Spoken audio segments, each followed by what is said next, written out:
Why does anyone do anything? Do you go to work in the morning for your own personal satisfaction, or do you do it for something more tangible, something a little more real? This really isn't a question because there is a very clear answer. How can you expect people to do anything without a profit motive? Let me give you some history. February 25th, 2184.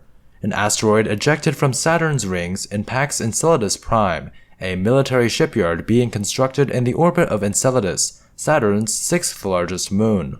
Spectrographic analysis reveals a large amount of precious metals, and a dozen corporate mining fleets rush to Saturn's rings, marking the beginning of the first Enceladian gold rush. Fast forward a few decades and Enceladus Prime has been refitted into a full-scale industrial hub, supporting the ever-expanding excavation operation. You pilot an independent mining ship, and have come to Saturn for the same reason everyone else has, to turn space rocks into space cash. Welcome to Delta V Rings of Saturn, a self-described physics-based mining simulator. Everything is realistic, and realism is very complicated. Let me show you around. There is a lot of stuff on the screen. The tutorial consists of a few labels that appear for 15 seconds at the start of the game, and never again. Luckily, I've gone on quite a few ring dives myself, so I know how some of this stuff works. At the top left, you have your LiDAR. In real life, LiDAR systems use lasers to measure distance and create 3D views of your surroundings.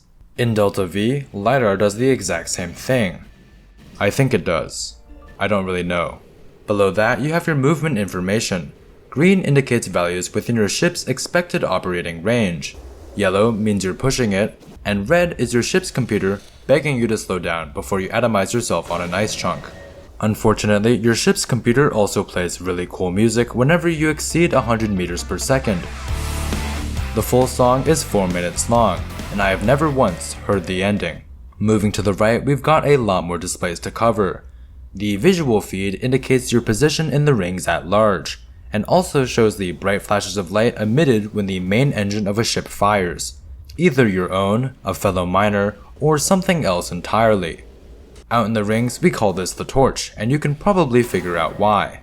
Down here, we have some general data, which is all pretty self-explanatory. Moving up a bit, we have our status panel, which shows the hotkeys and condition of every single component on our ship. Opening the onboard maintenance system gives you a more detailed view and also allows you to adjust your components mid-dive.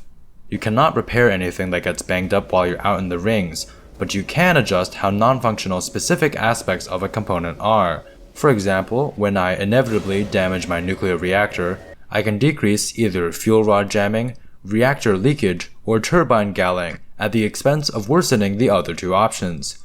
I don't know what any of these terms actually mean, so I avoid touching this panel. From this screen, you can also access the Astrogator, Geologist, and Pilot panels. Geologist is completely meaningless and I've never touched it once. Astrogator is a portmanteau of Astrologist and Navigator, and allows you to chart a course either back to Enceladus Prime or to any coordinates given to you. Pilot shows a zoomed out version of your LiDAR screen, displays the call signs of any nearby ships, and houses your communication menu. Ships and other objects of interest will show up here long before you can see them visually, so check this panel pretty often. Our cargo hold is located at the bottom left, and it displays the volume, elemental composition, and estimated price of whatever's inside. Finally, our ship diagram is down at the bottom right, and it shows much of the same data we saw earlier, but presented in a far more readable format. The percentage of our ship outline that's shaded indicates the amount of propellant we have left, while the battery and nuclear symbol show our current power production and capacitor charge. You don't actually have to pay too much attention to this, because if you use too much power, you'll know. The ship will tell you with a blaring alarm before every single display turns off until you give it enough power to reboot. Now that we have finally gone over the interface, you can actually forget everything I just told you, because like every other component on your ship, the HUD is interchangeable and you can choose from a variety of completely different software. Don't like the wealth of information provided by the default K37 TNTRL display? The HAL 9000 model boasts physical screens and a more compact layout. Maybe you're tired of angular, bare-bones displays and looking for something a little easier on the eyes. The Eagle Prospector model has circular information readouts and impeccable style, with a sleek reboot animation. It's also available in both metric and imperial units, although metric is strangely more expensive. If you want more visual information, you can always go with the ND-LIS Kitsune, which features a variety of monitors that give more readouts for both your visual display and sensors. They even have an option for those who don't want a functional HUD at all, which is of course Eon Interstellar. Yes, I would like a large area around my ship to be filled with completely indecipherable bullshit. Thank you, Eon Interstellar. You can even save a few bucks by choosing to install no HUD at all, although I don't recommend this. There's no alarm to warn you when your power shuts off, so sometimes your autopilot will inexplicably stop working, and you'll slam into a rock. Personally, I'm waiting for the update that adds the Microsoft heads-up display, which will of course randomly crash and then ask you to update to Windows 11. Now we can finally talk about the gameplay. Every time you start a ring dive, you get to choose exactly where you launch to and how much equipment to bring with you. Any location not directly on the edge of the rings requires a Zazer insertion, which is when the on-station equipment incinerates enough ice to form a clear path for your ship to approach from. This carries a high fee, which increases the deeper you want to go. I always start on the edge, as it's the cheapest option. There's nothing meaningful to mine out here though, as the ringroids are sparse and mostly worthless. We're on the lookout for these. They're called propeller formations and are dense clusters of ringroids formed by the gravitational pull of moonlets. These are rich in minerals, and it's well worth traveling the distance before beginning to mine. What we call mining is actually two distinct actions: breaking apart ringroids and collecting the resulting chunks of ore. Extracting ore is the easy part. Ringroids are large and don't really move, so you can just hit them until they break. Your starter ship comes with a mass driver, and I suggest you replace it as soon as possible. Mass drivers accelerate small pieces of metal at thousands of meters per second, which works great for cracking ice, but also has the unfortunate side effect of launching whatever you wanted to collect off into space. Now comes the hard part, actually collecting your ore. You can lock on to any object by double-clicking it, and your ship's autopilot will then try its best to match that object's velocity. From there, simply accelerate forwards, open your ship's excavator, and claim your prize. Opening your cargo hold to let ore in also gives ore the opportunity to float out, which is why you need to keep an eye on where stuff physically is in your cargo hold. Ring dives usually end when your cargo hold is filled up, and your starter hold does not have a lot of space. You can rectify this issue by going to the crew section of the station, which allows you to hire various people to perform various jobs. They will also stare lifelessly at you whenever you're docked, bother you occasionally on comms, and demand a living wage. This slew of inconveniences is well worth it. I highly recommend hiring a geologist to join your crew as soon as you can. They give you an on-the-spot analysis of the estimated composition and price of any ore nearby, so you don't spend a ton of time chasing something only to find out it's completely worthless. We're looking for high-value elements here. Water is very common and worth very little, so collecting ore that's mostly ice means taking a big hit to your potential profits. The best element to mine is beryllium. It's easily spotted by its distinctive blue color, but beryllium is unfortunately afraid of spaceships and tends to run away when spotted. Chasing it down is a huge pain, but in terms of price per kilogram, it's simply unbeatable. Tungsten is the second best option, while platinum, vanadium, and palladium are all moderately priced and all relatively common. Iron is the most common element and is hardly worth collecting. Once you're done mining, head on back to the station. I can now introduce you to my favorite part of the game, and say a sentence nobody has ever said before. I love dealing with insurance. Jameson's Insurance is available for purchase in the services menu and can be bought once a month. Jameson is an idiot and a fool, and I will soon bankrupt his company. He essentially takes $50,000 of your hard-earned and solid dollars and then gives you up to $100,000 worth of repairs. There are no terms. There are no conditions. You can even purchase insurance after the accident has already occurred, and they'll cover it anyway.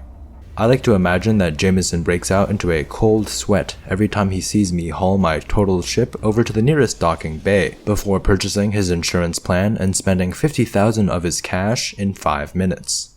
Even with Jameson feeding me free money, crashing into ice is still quite expensive.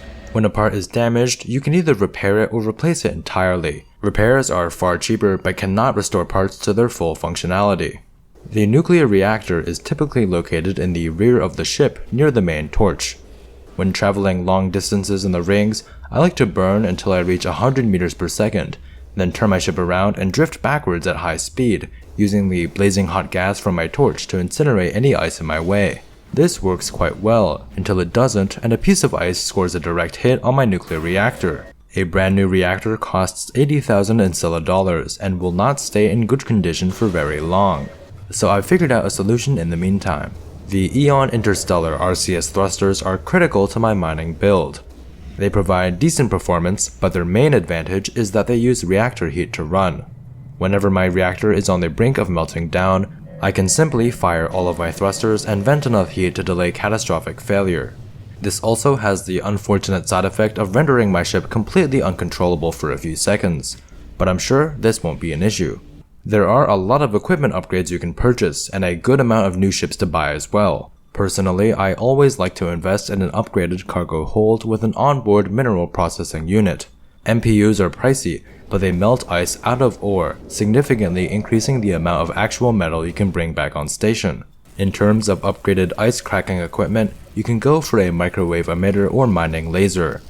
Both of these are a lot better than the mass driver for rock collection, as they add energy to ice in the form of heat rather than kinetic energy, meaning any ore you extract should fly away slower. My go-to mining setup mounts a mining laser and a railgun. The railgun is a heavy-duty mass driver with a much higher fire rate. You might think this is counterintuitive, as I just said that mass drivers suck at mining, and you'd be correct. The railgun is not a great mining tool. Delta V advertises itself as a space mining game, but mining definitely is not the only thing you'll be doing. In the rings, all ships are required to have an active transponder. Sometimes you'll find a ship that doesn't. This is why we carry the railgun. Pirates and other unsavory individuals will often try to intimidate you and steal your hard-earned money. I don't pay attention to what they want, because I'm going to kill them. Luckily, they only have access to mining equipment. Unluckily, equipment built to split ice is pretty good at splitting metal. The microwave emitter can microwave ship systems into non-functionality, while the mining laser directly adds heat to a ship reactor. Mass drivers and railguns punch holes in ship hulls, while the high-temperature exhaust from your torch can quickly melt through metal. Combat-capable ships usually pack microwave emitters, meaning you'll quickly lose your HUD in most fights. The ability to point your mouse in a direction and have your ship turn there is actually a function of the autopilot, which doesn't work very well when your computer is in the ideal environment for reheating a frozen burrito. I hope you know how to fly manual, as this really isn't the best time to learn. If both parties are civil, a fight ends when a ship is unable to fight back. If both parties are not civil, a fight will end with a nuclear reactor explosion. Good luck out there. Not every unidentified signal is a pirate out to kill you. Sometimes in space, you'll find a bunch of strange signals, connected to small objects that don't respond to hailing and are hard to visually identify. When you pick them up in the hold, a new element will show up. Carbon. You can of course sell these bodies for market value. The frozen corpse trade is surprisingly profitable, and remember, at the end of the day, that's what it's really all about. Thank you all for watching. Stay tuned for more content, hopefully more frequently. See you in the next one.